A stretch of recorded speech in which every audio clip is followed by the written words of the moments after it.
It's a rivalry that defines the sport. One that everyone points to when asked what makes a good or classic rivalry in college football. The Scarlet and Gray against the Maize and Blue. Two diametrically opposed programs who will meet again to continue a rivalry that has had everything from Heisman statements to pepper spray at midfield. The old horseshoe, Ohio Stadium in Columbus, Ohio. It's the Michigan Wolverines and the Ohio State Buckeyes. Along with David Pollack and Jesse Palmer, I'm Bruce Davis. Let's go down to our sideline reporter, Holly Rowe. Checking in with the Michigan head coach pregame, he understands the rivalry nature of this game, and he has asked his players to play with poise every step of the way. This crowd can get you off your pace. They can disrupt things at the line of scrimmage. And he said, guys, we have to communicate and stick together in this environment today. Guys? Holly, thank you. This ought to be a tremendous matchup.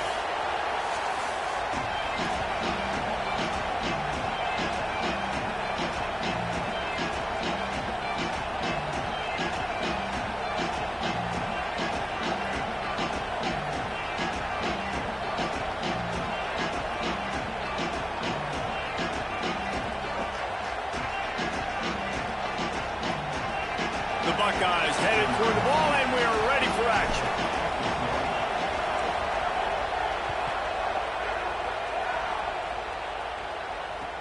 On the move from inside is 5. I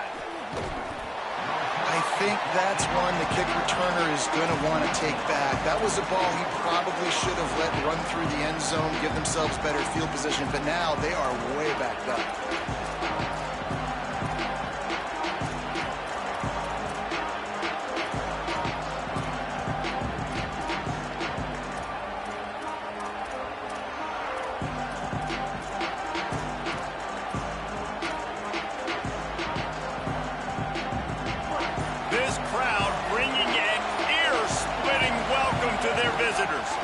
Keeping it on the ground inside. It's Marshall.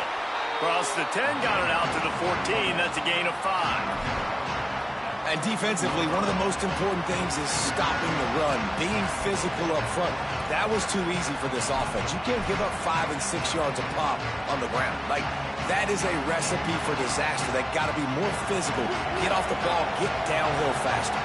We talked about it earlier. Now this home crowd making life difficult. Rides to the back. He stopped just short of his own 20-yard line, but it is enough for the first down. What a nice run there. And from the beginning of time, Michigan football has been synonymous with running the football. You can think back to Tyrone Wheatley, Anthony Thomas, Chris Perry, Hassan Haskins. Big physical runners that also had sprinter speed, and that could change the game. This dude right here, every time he has the football, he has the ability to go the distance, and that's what makes this Michigan offense so dangerous. And quarterback dropping back, understanding I'm getting zone coverage. All I got to do is be a little bit patient, manipulate that defense a little bit. My wide receiver runs that drag, and I get the first down. The Wolverines with myriad options after that big pickup on first down. He hurls one deep down the left side. And they can't hook up, going for the big play on second down. Now it's third down. Long incompletions are okay. We got to take shots. You got to make big plays in college football. I love that you're taking shots. Keep taking them. Some of those are going to come home. Some of them aren't. But when they come home, they equal big-time points. A fairly manageable distance here on third down from the 27. They'll try to run for it. They make the stop, but he'll have enough yardage for a first down. Every offensive coordinator in the country, they come in the game, they have a script. They have a couple plays they want to go through to get their team settled in, get down and get in good third down situations, execute on third down. Nice start on this opening drive by the offense. And the Wolverines have their offense in high gear.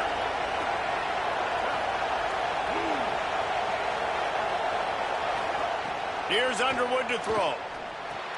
Caught in the backfield, it's Marshall. They don't fall for the screen. Great job retracing and stopping him at the line of scrimmage. There's so many great rivalries in college football, guys, but I think this one, because of the disdain and the excellence, sort of rises to the top.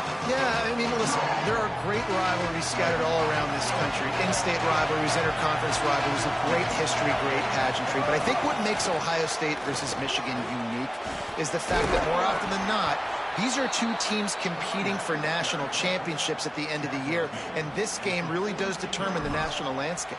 And 19 national championships between the two teams. Late in the year, it always mattered. You go back to 2006, #1 versus #2. So always disdain, always hate. Don't even call each other by their names. Like, this rivalry means so much to college football.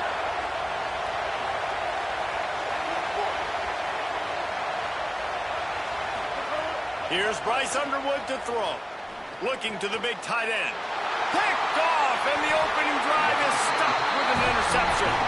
That was not on the opening script of plays. The turnover as the defense makes a play early. So the opening drive of the game, and you spit it up. That's not the way to get things started. Coaches are always preaching about not committing penalties and winning the turnover battle. So you're able to go on this first drive, and you're doing a couple positive things, and then interception. You don't see him make that kind of mistake very often. A tough start to the opening drive as the defense comes up with a big play. And I love the way this defense just responded. Sometimes you're over there drinking Powerade on the sidelines. You're ready for your offense to do its thing. They turn it over. You quickly grab your helmet. Sometimes you're discombobulated. And this offense tries to take advantage of that.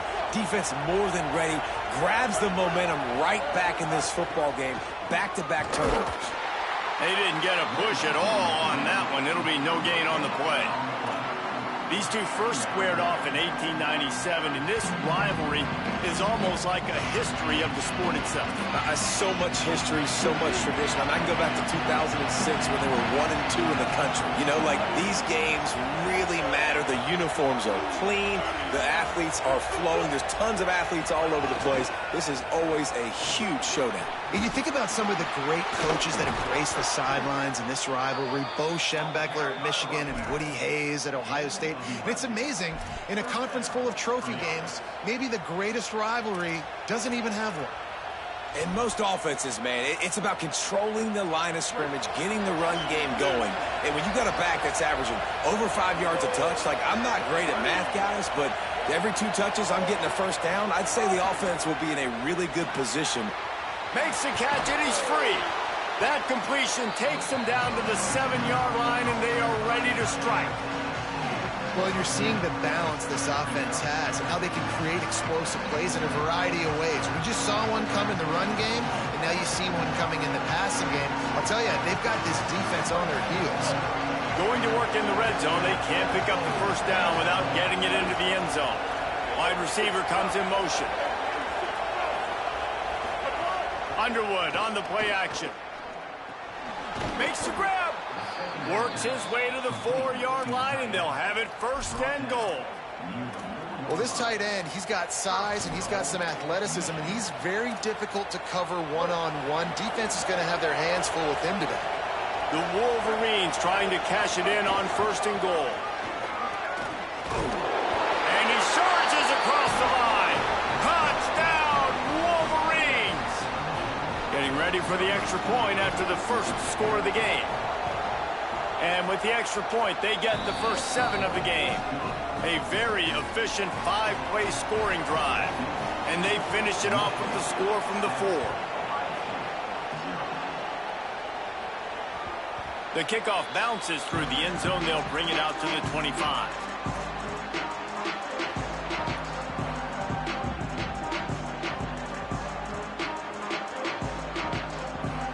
Ohio State sending out the offense to start this drive. Well, the good news about this drive, Jesse, it can't go worse than last time through a pick on the first play. No, it certainly can't. I think one good way, David, to help your quarterback turn the page is just find him an easy completion here and let him get back into a rhythm. Yeah, or find him an easy handoff. Just hand the football off, maybe get the ground game going, maybe jumpstart this offense a little bit. Really nice throw there to get the first down. And, you know, when you think about Ohio State quarterback play, especially here recently, it all comes down to efficiency. You have to make good decisions. You got to read the defense. And you got to be accurate.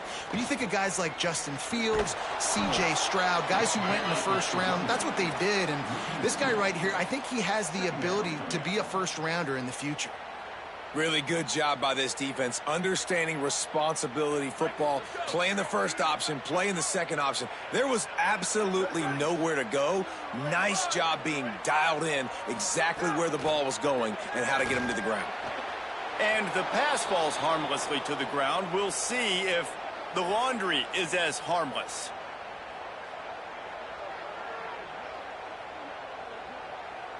So the decision has been made, and the coach will take the penalty.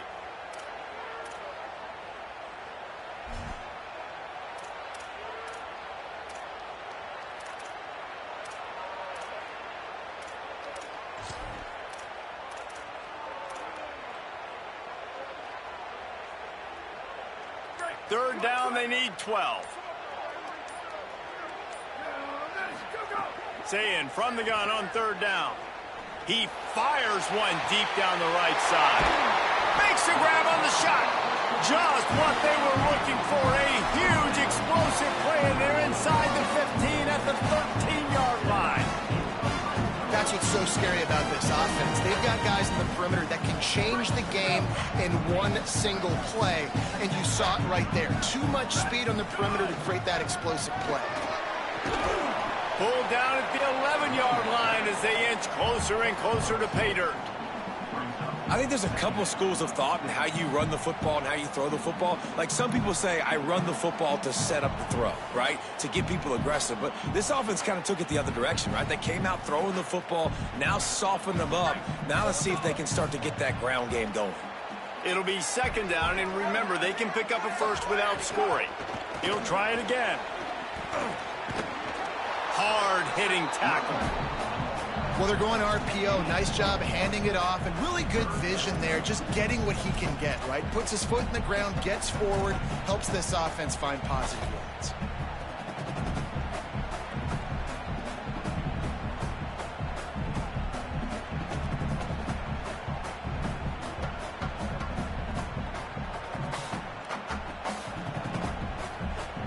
They'd love to pick up this third down and get a fresh set with first and goal.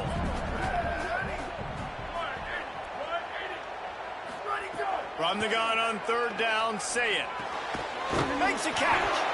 Stopped at the 3, but it'll be enough to give them a first and goal.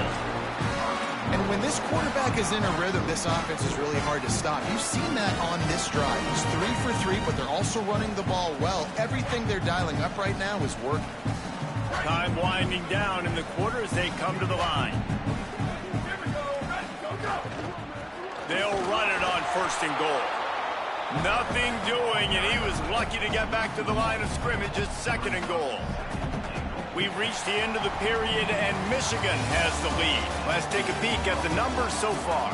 Now to see if these guys can get back in the game in the second quarter.